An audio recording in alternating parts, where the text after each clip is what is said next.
விவசாயிகளுக்கு கொடுக்க வேண்டிய நாற்று நாங்களே உற்பத்தி பண்ணி கரும்பு கொடுத்துட்ருக்கோம். அவங்க நடவு பண்ணி அதுலேருந்து ப்ராஃபிட் அதிகமாக எடுக்கிறதுக்கு அவங்களுக்கு கஷ்டம் இல்லாமல் நாங்களே அதை உற்பத்தி பண்ணி கொடுக்குறதுனால விவசாயிகளுக்கு இதனால நல்ல லாபம் கிடைக்குது.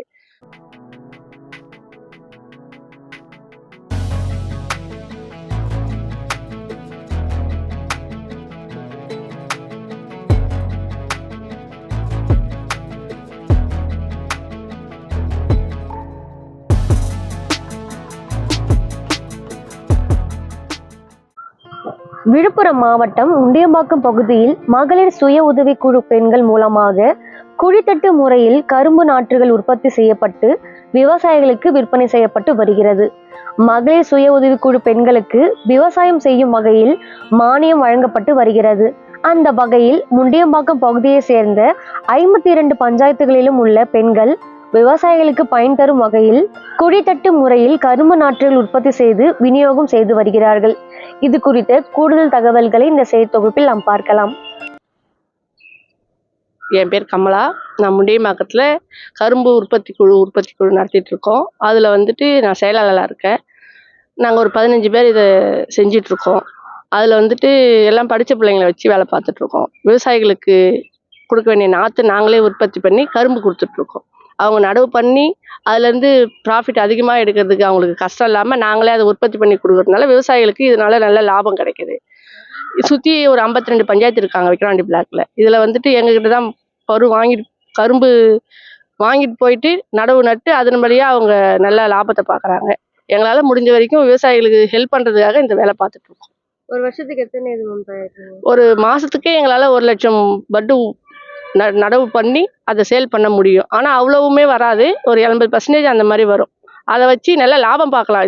இந்த தொழிலை பார்த்து மகளிர் மூலியத்தில் நாங்கள் நல்ல லாபம் பார்க்கலான்ற ஒரு ஐடியாவில் இதில் இறங்கியிருக்கோம். இப்போ லாபமா நஷ்டமா? இது லாபம் தான், நஷ்டம்லாம் சொல்ல முடியாது. நல்ல லாபம், அதாவது இதுக்கான ஹார்ட் ஒர்க் பண்ணால் நம்ம நல்ல லாபம் பார்க்கலாம். அதாவது தனிப்பட்ட முறையில் விவசாயிகள் புல் நட்டு அது வளர்த்து கரும்பு கொடுக்கறதுக்கு தனியாக 6 மாதம் எடுத்துக்கும் இல்லைங்களா. ஆனால் நாங்கள் பண்ணி கொடுக்கறது பட்டு வாங்கிட்டு அது கோகோ பெட்லாம் மிக்ஸ் பண்ணி காலையில் 9 மணிக்கு வந்துடுவோம். அதை எடுத்து வச்சு பேக் பண்ணி சேலுக்கு முடிக்கிறதுக்குள்ளேயே எங்களுக்கு மணி 12 ஆகிடும். அது வரைக்குமே அந்த வேலை கரெக்டாக இருக்கும். 5 நாள் அதை மூடி வைப்போம்.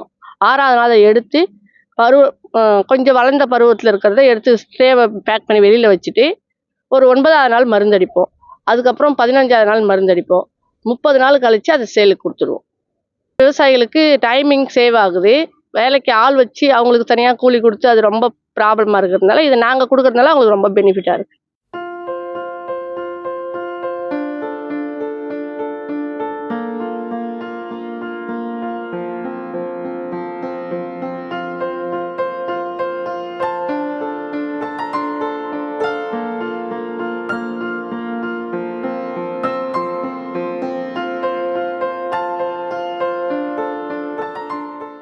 கவர்மெண்ட்லேருந்து மகளிர் திட்டத்து மூலயமா எங்களுக்கு 2 லட்சம் பணம் கொடுத்துருக்காங்க. அது இது செலவினத்துக்கு மற்றபடி பொருள் வாங்கிறதுக்காகவும் அதுலேருந்து இந்த ஷெட்டு போட்டது, இந்த ட்ரே வாங்கினது, கோகோ பெட் வாங்கினது, இது எல்லாத்துக்கான செலவினம். மாதம் அதை ரிட்டன் நாங்கள் 9500 கட்டணும். கட்டி முடிச்சுட்டு தேவைப்பட்டால் அடுத்த மெம்பர்ஸ்க்கு அதை கொடுத்துக்கலாம். அந்த வகையில் எங்களுக்கு நாங்கள் எங்கள் பணத்தை போட்டு செலவு பண்ணல. எங்களுக்கு கவர்மெண்ட்டில் கொடுத்ததுனால மகளிர் திட்டத்து மூலயமா கொடுத்ததை வச்சு நாங்கள் இவ்வளோ தூரம் பார்த்துட்ருக்கோம். அதுவும் இல்லாமல் ஒரு 1 லட்சம் பட்டு போடுறோன்னா எங்களுக்கு 70,000 வரைக்கும் வருமானம் இருக்குது. அந்த 70,000த்தில் 35,000 40,000 மெட்டீரியல் வாங்கிட்டாலும் 30,000 மாதத்துக்கு 30,000 லாபம் இருக்குது. அது இல்லாமல் இப்போதைக்கு 6 மாதமாக தான் இதை செஞ்சிட்ருக்கோம். இதுக்கப்புறம் இன்னும் நல்ல இம்ப்ரூவ்மெண்ட் இருக்குன்னு எங்களுக்கு நம்பிக்கை இருக்குது.